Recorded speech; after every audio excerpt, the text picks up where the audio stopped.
Let me just say thank you, Dr. Springer. It's amazing to be able to call some of my colleagues here doctor, because it wasn't totally anything that I did at all to have a doctoral program in the state of New Jersey. It was a very large collaboration. But I will say I'm disappointed that there's still just one PhD program in counseling in the state of New Jersey. Just saying. So as I address the dignitaries you don't know me, but this is how I always am, at Monmouth University, the opportunity is incredible. They came from all over. I mean, we announced it, and a month later, we had 115 people in an auditorium wanting to apply to the PhD program. So all I know is it started with that cohort, and now they've got over 60 people in the PhD program at Montclair State. So it's there. All I say is that, it's an opportunity. The other opportunity I get to have as the immediate past president of the American Counseling Association is do something fun to start off with. American Counseling Association has sent me, at my request, one free complimentary it's not a membership, sorry, registration for ACA Atlanta in April of 2018. Now, I don't know where they came from, but miraculously, between Matt and Lisa, I think this has happened. So I get to draw a name, a number, apparently, and whomever that is, I asked ACA, and I asked two things. If you're drawn and you can't at all attend that, just be nice to be able to not give that to somebody who knows they can't attend, and maybe somebody who might. Is there anybody in the audience who thinks they might attend ACA Atlanta? Okay, just, of course, the year after that, I shouldn't say this, Gerard Lawson, the current president, would probably not be happy with me, but the following year it's in New Orleans, where I live now, so you get to see me again. So I'm going to do that now, if that's okay. So this is for the complimentary registration, which is about those of you who have ever come to ACA. I'm sorry, can I ask you something? I didn't get a ticket. Don't know about that. If somebody didn't get a ticket?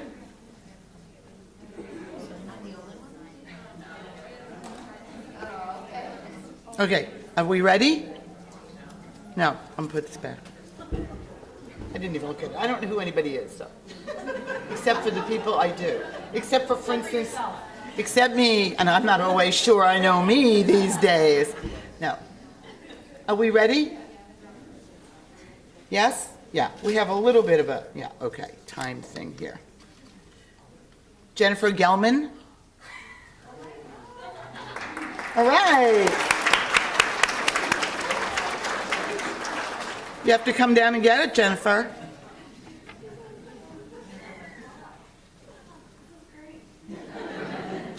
We need a photo. Thank you so much. So excited. Yeah, okay.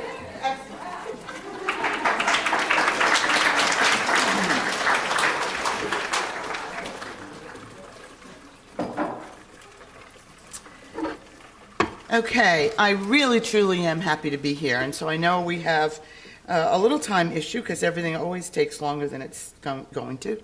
So today we're going to talk about, is this better? All right, do you mind if I walk? I'm not a, stand up there kind of person.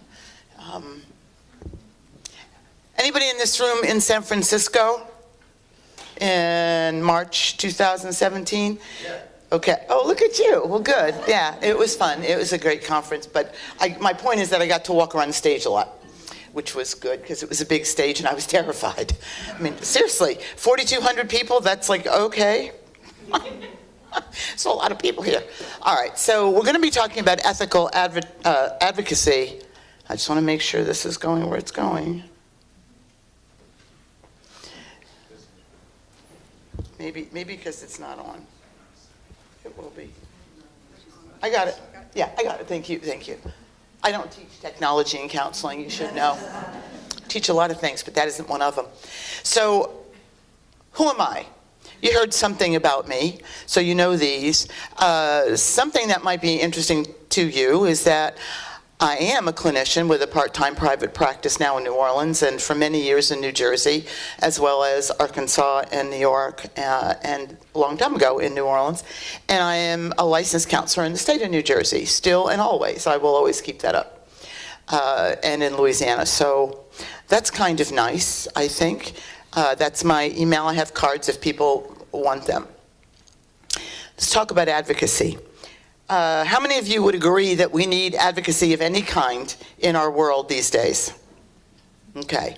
I have to say up front, this isn't going to be a politically connected talk, but a lot of the advocacy that's needed does sometimes come about because of some of the things that have happened in our world. So to me, advocacy is what counselors should do. This is a different take on it. This is ethical advocacy. Things have changed. Things have changed a lot. So who is an advocate?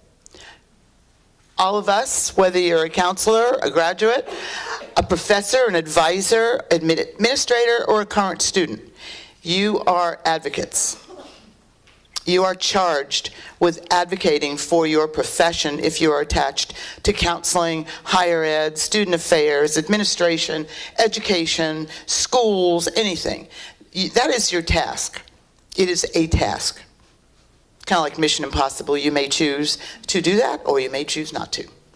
I obviously think that you should. You provide support. You access information. You act on your behalf and others' behalf, either formally or informally. And some of the informally is a little bit what we're going to talk about today. And you are always aware of current events. I can't tell you how many colleagues I know and students I know who say, I never listen to the news anymore. It's awful and it bothers me if you're in a group that the news bothers you. I would suggest that you should listen to it, maybe not as crazy as I used to be, morning and night, but you have to stay informed. You have to stay informed. You have to know what your students and your clients and your constituents are feeling and caring about. And there's no other way to know that except if you know what's going on. We also, as advocates and counselors of all fields, assist those who are most vulnerable.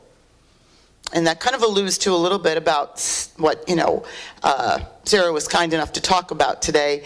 There have been a lot of initiatives that we've had to do out of necessity and because it is the right thing. In my opinion, it was always the right thing.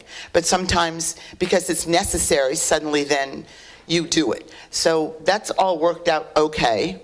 You promote and defend the legal and civil rights of a group or a person. Let me tell you a little story about counseling as being trained a long, long time ago, really long time ago. I got my doctorate at 28 years old. It was a little early, and I was the only woman in the department, in the program at the University of Cincinnati, and I was the first graduate who was a woman. Then, I did some other things and found myself on 2 faculties on which I was the only female. So we're getting later in time, so, the gender issue is the gender issue. But part of it is that you have to work with what you have. So then you promote and defend that group, whomever the group is. So it's not a specific group at all times. It's different. And it's different now than it was 10 years ago because we were not allowed to speak out and defend anybody. Counselors a long time ago nodded. I mean, you remember some of the, you're not older, but more seasoned counselors in the room. You were trained that you sort of nodded a lot and you listened empathically and you didn't ever suggest anything and you never made lists and you never did all those things. And that's how I was trained. There are different things that we do now, and certainly as a practitioner over nearly 30 years, you'll learn that's not always the way to go. So most important, you do invite openness of feelings, and I mean invite is in red because that's the key. Invite is a key for me. I believe a lot of people are forthcoming and they will tell you their feelings and they will talk about their experiences, and I believe just as many will not. And your openness is what drives that, what allows that, what permits it, if you want to look at it that way. I think an advocate holds an inclusive worldview. Boy, we used to bandy that around a lot in years before, worldview, an open worldview. Well, now I think we know what an open worldview is, and we know what an open worldview is not. And unfortunately, these days, some of us know what it's not more than we know what it is or we want it to be. And then is you. You are an advocate. An advocate is you. Everybody in this room is and can be an advocate. So what is client advocacy? You're aware of the societal changes. You're mindful of the negative and depressive and hopeless signs that you see. And you see that. If you're a clinician on a daily basis or even a weekly basis, you see those every day. I'm grateful I'm seeing some nods because you see that. Now, if you're not seeing it and you're working with people every day, look closer. It isn't that your folks are not all those things. You're not looking closely enough, perhaps. Just a hint. You may have to reshape your personal view and your frame of reference, which is just another growth opportunity. You may not get CEs for it, but it is your personal training. But you don't have to pay for it either. So you just may. And then using your intuition and your savvy. Now, what I mean by savvy, most people in this room are New Yorkers or New Jersey people, or I'm both born and raised in New York, worked in New Jersey for a really long time. Your savvy is your savvy. You know what I mean by that. You have to figure out what's real and what's not for you and for the world. And sometimes, which is the reason I do really believe in this, you have to be courageous for others. Because if they're not courageous, that's your job in the new ethical advocacy realm. You have to speak out at your consultation meetings and supervision, in session, in faculty meetings. If somebody's doing something that you think is less than open, you need to say that. Are you going to have something bad happen to you? Not if you've chosen wisely where you are. Not really, but it does take courage. Teaching out, infusing societal changes in class discussions. How many of you in here are either counselor educators or instructors or teachers of some kind? Okay, you know exactly what I mean. Teaching out is tough. It's perhaps the safest place to teach values. The values of openness, the values of worldview, the values of diversity. It is a very safe place. We don't always see it that way. And the last one in red is push back with your personal power. How many of you have personal power? Very hesitantly, but they went up. It's hard, isn't it, to say I have personal power. So are you counselors? Are you at some point meeting with people? Are you listening to people? Are they depending on you to be there? To listen? To be empathic? To know more than they know? Doesn't mean you do, but they think you do. They think we do. Doesn't mean we do, but they do think we do. Then you have personal power. So you need to capture that. You need to capture it. Diversity and inclusion really means more about you learning about others. If you are not like me, then you need to learn about like me, people. And if I am not like you, my job is to learn about people like you.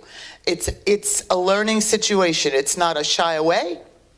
It's not anything like that. It's perfectly okay to say, I've never dealt with that issue. It's not this is according to Roland, it's not okay to say, therefore I'm referring you to somebody else. That's why we left Tennessee.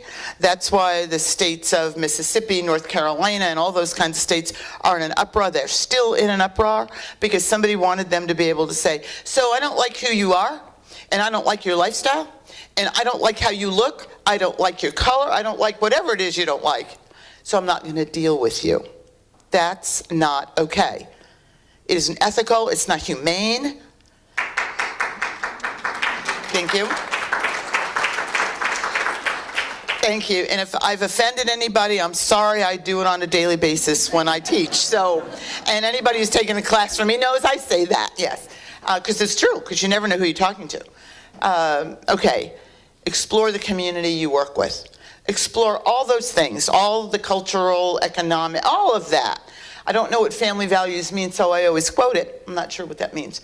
But then the last and most important one, I don't anymore. I used to know as a family therapist for a long, long time. So then you have to check yourself for feelings of discomfort. You need to take your own temperature. You all know what I mean about that. We have to take it as students because the faculty watch us, don't they? They make sure. You know, they make sure you get through internship in the way you need to, and the practica and all of that. So they really truly care about you as the human and then as the counseling professional that you are going to be. But then you graduate and maybe get higher degrees and maybe do leadership and maybe do national leadership, and no one's watching you. No one. They're watching, all right, but they're not watching what's in your heart. So that's part of it. You have to check yourself. That's how you advocate, know how you feel. And then there are the moves, the moments of opportunity. These are not fun events, but they are moments of opportunity, such as things like those, the DACA debacle, the bathroom bills, the sexual harassment epidemic that's happening this moment. So I'm in the airport the other day and I'm hearing Matt Lapp, my favorite morning host then, is fired. It's like, oh goodness. I don't know right or wrong. All I know is things are really heating up. And every day is a different day. So those are moments of opportunity. If you're teaching, teach it. Talk about it. Ask your students what they feel, because they feel something.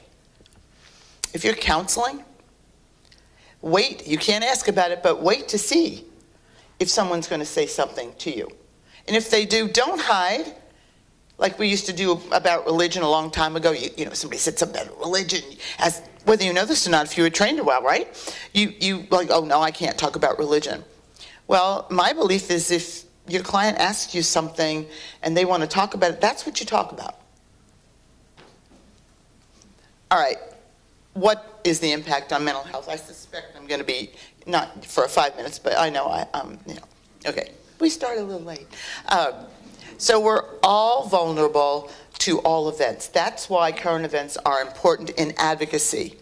We need more support for folks who have been marginalized, and you impact whatever it is you want to impact. And it will be what you want it to be.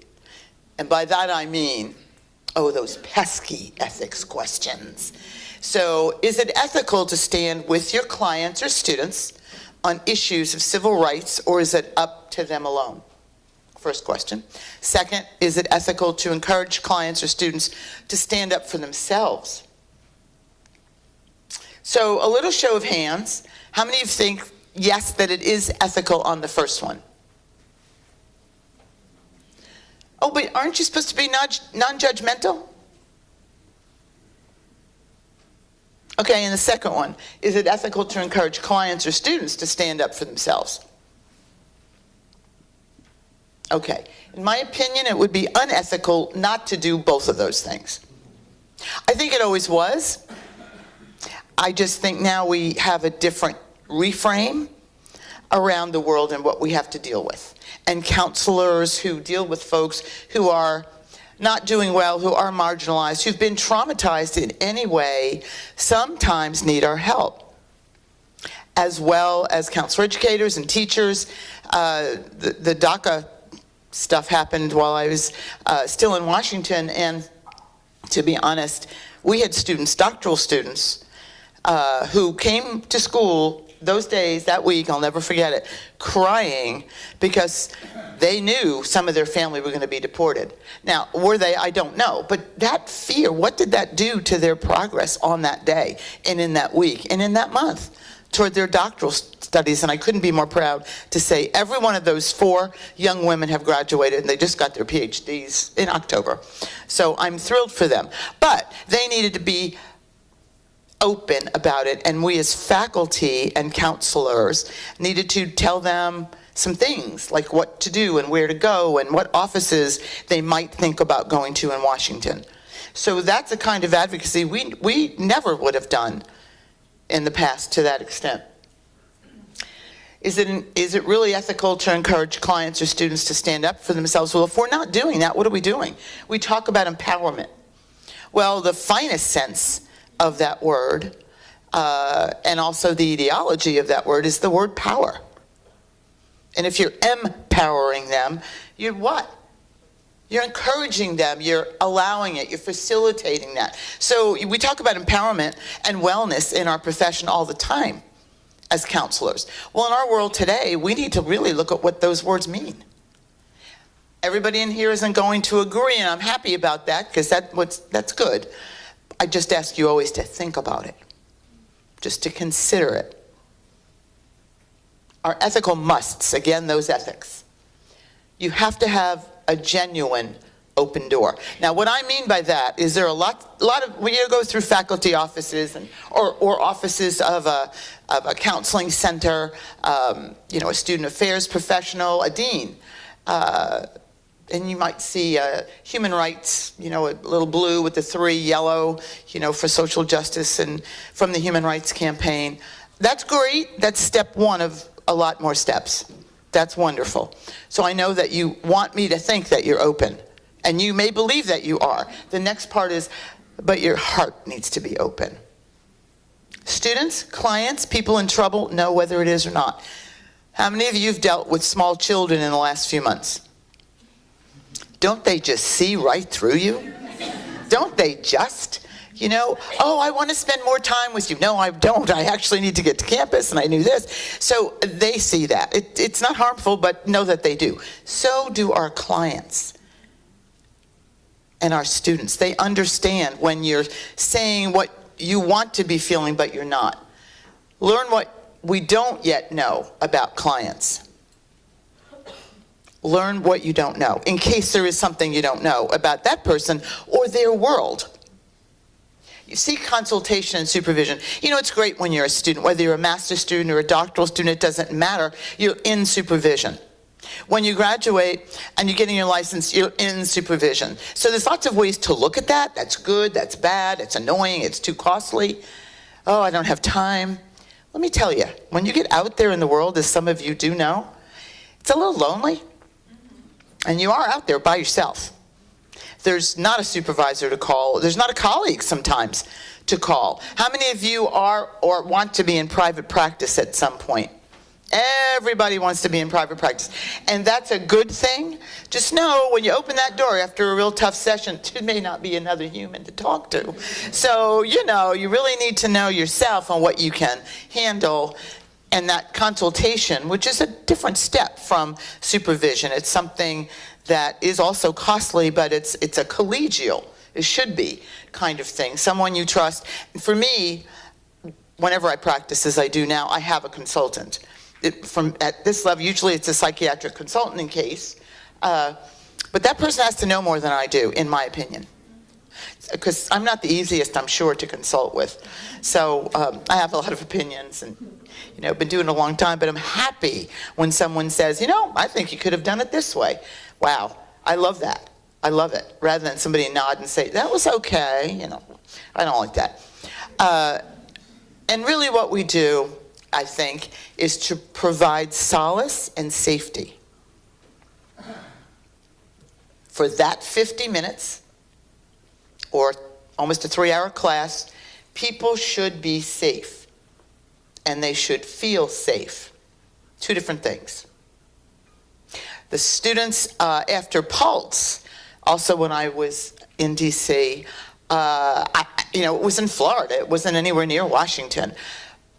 But that day after we came together, the faculty decided to have a meeting because students were in the halls crying. They just didn't know. We had a very diverse population in every way you could think about diversity. But they were literally sitting in the hall crying. And so, we took some of those folks, had them help us, and it was a mobbed room of master's and doctoral students at 6 o'clock at night, none of whom had to be there. That was a moment that we took, and we provided them safety. And that's when we found out several people were also terrified that something was going to happen. One of them, our students, had a brother there who was not killed, thank God, but he was there. So that's part of what you do. I want you to do something briefly. I mean, real briefly. And you don't need to be a triad. We're going to change this up because of time. So in your own head, don't join anybody. Join your head, join your heart. How about that? So it's a triad. You're sitting there, and your head and your heart. But I do want you to think of something. How many of you do self-talk? Oh, come on. Anybody do it out loud occasionally? Yeah, okay. Like in the car, take a breath, Catherine. Just breathe. It's okay. With yourself and in your thoughts, and I'm very serious, think about the concept of personal power.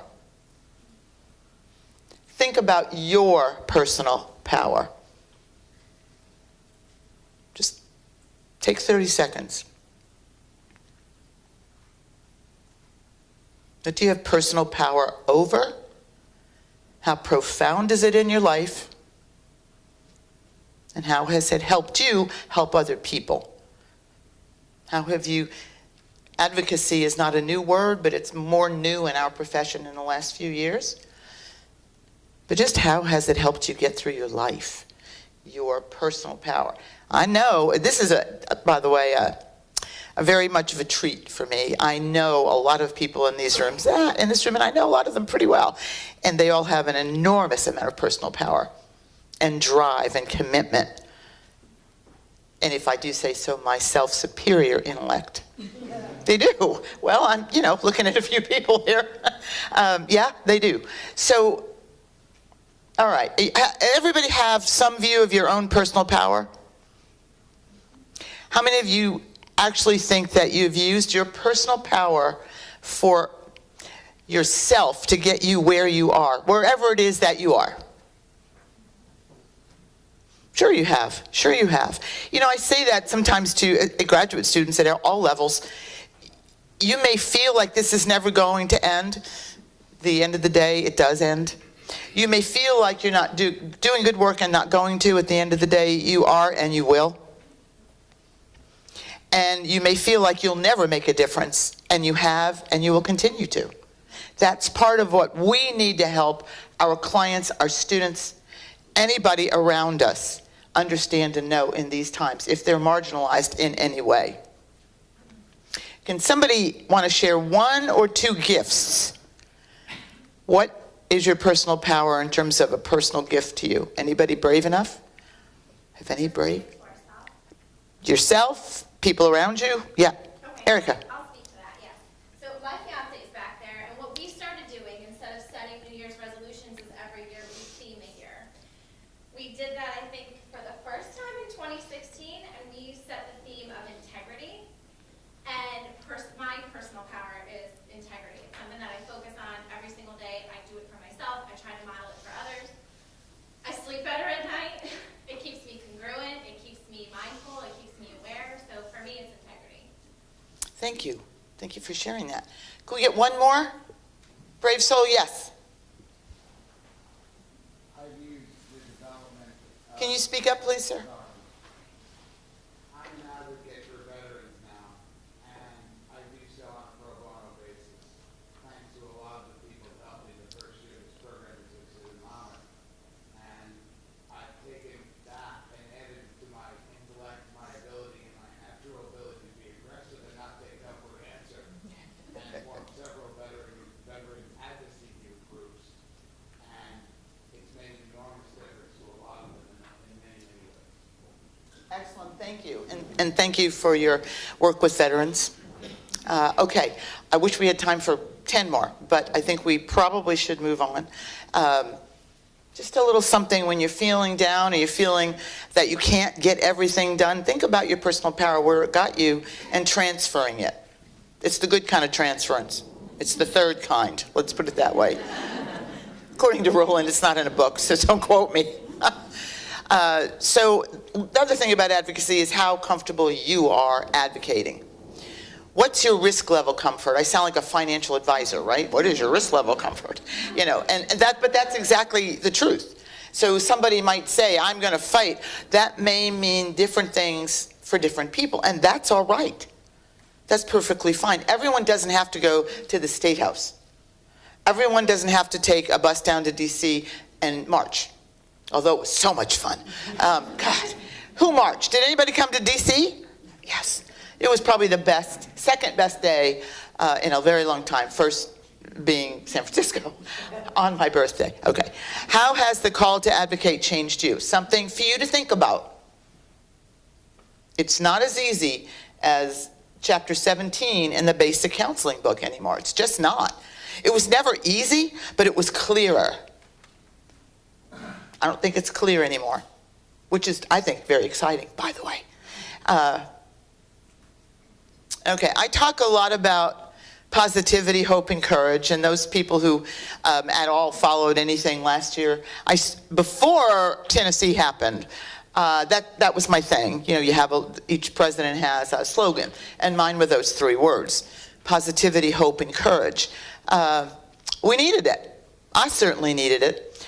So you need to know your own character. You need to know your strengths. And you know what? There's only one human who knows all of that, and that's you. You don't have to display it, but you do need to know it. Therefore, you need to know what is not so strong for you, maybe. You need to believe in you and others, and if you don't, then you need to figure out why you don't at this point.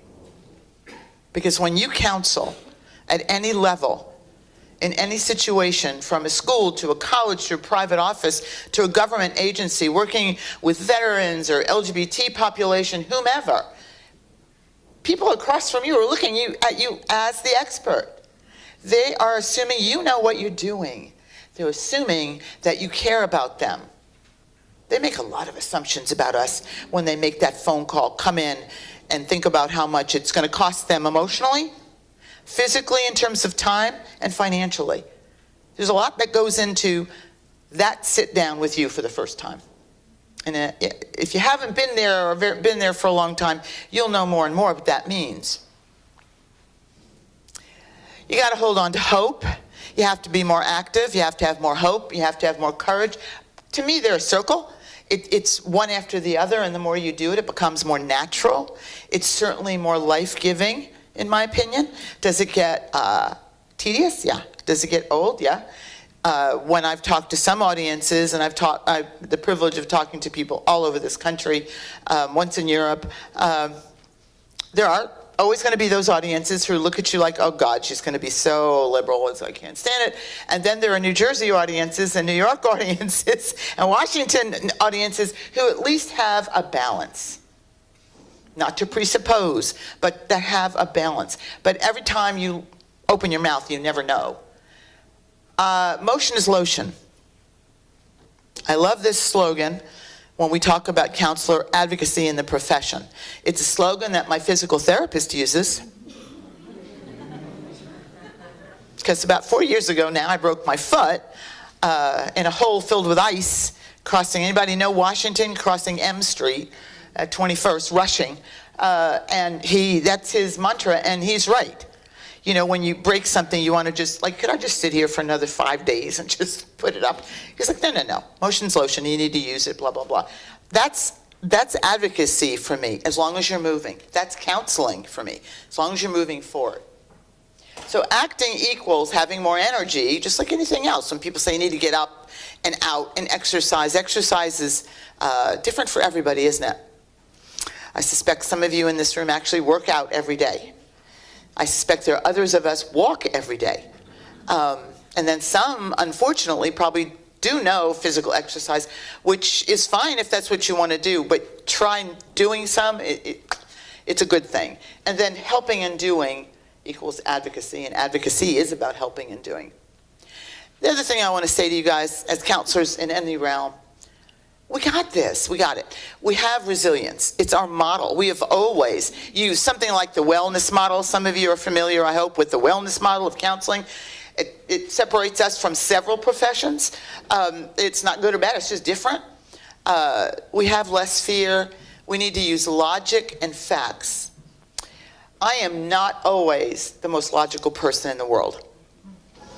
I probably am a very true clinician, and I hope professor. And I get into it. But in the last, I'd say, 15 years, there's been a lot of things maybe that's happened in the world and also with clients and the whole profession that has changed. I've used much more logic. And so that's part of what you have to do, because if you just emotionally listen to what's going on in the world, You just need to figure out what's really going on with you and the people you serve, whomever. You need to step up, stand up. You need to risk a little. How many of you in this room, on a scale of 1 to 10, being 10, I risk a lot every day, are 5 or more? Okay, no judgment here. I'm not sure that risking is always good. I think it depends. Depends on the situation. It depends on what you and your heart and with whom we are risking. And that is very, very important. But if you want to risk more than you do, so if you were a 1 and you want to be a 2, I sound like 1984 George Orwell, don't I? But if you want to be a 1 or you want to be a 2, that's okay. But you've got to risk a little bit. And at the end of the day, be you. Because you know what? You are the best. You are the embodiment, in my opinion. I love this profession. I have my lifetime member pin, and the next pin, my ACA pin I have, which I don't wear them together, is my 40-year member pin. Because when I went to school, you didn't have a choice. Thank you. Thank you. And this is not an ad for the American Counseling Association, but what I am saying is you get connected to your profession and you have colleagues. You have consults. You have all these things. So you are in the best profession that you could be. That's my opinion. I've always believed that. Getting a doctorate and being a counselor educator, there are trials and tribulations. It is the peach job of life. And there isn't anybody who graduated from any of the schools I've been with who has their doctorate hasn't heard me say that at least one time. It is the peach job. You have influence.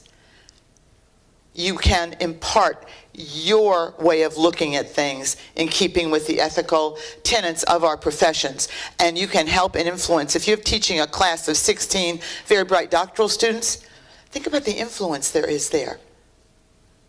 It's great to be a one-time person. It's better to even be, as I was for a very long time, a person nobody really knew. It's just that my students would know me. So that changed suddenly. It wasn't a plan, but it did happen.